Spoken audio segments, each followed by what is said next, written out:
Hello mga kamare! So ayon, magamata og tangkal sa mga piso kay naglumlum na ang mga inaan.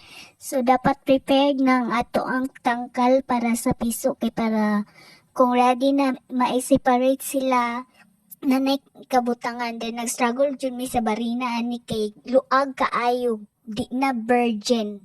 So may kani kay naay lain nga virgin pa. So mao na ang inyong kamari is nag-assist, o di ba? Mga feeling expert may diha ang dapita.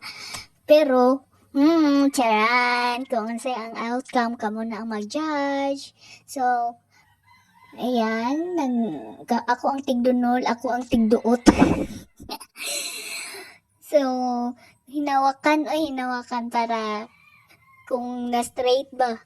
O ba yan, ni level-level.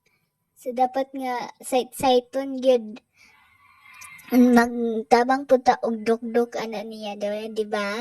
Feeling gyud kayo nga kahibaw mo dukduk oy.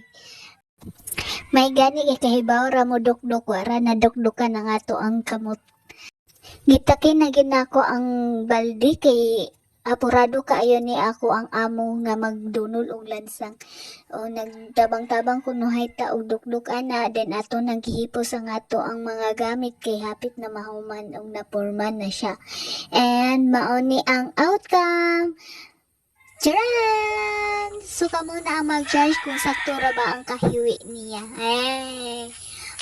Tap-tap na lang ang wala pa kay mo palit pa siya. Bye!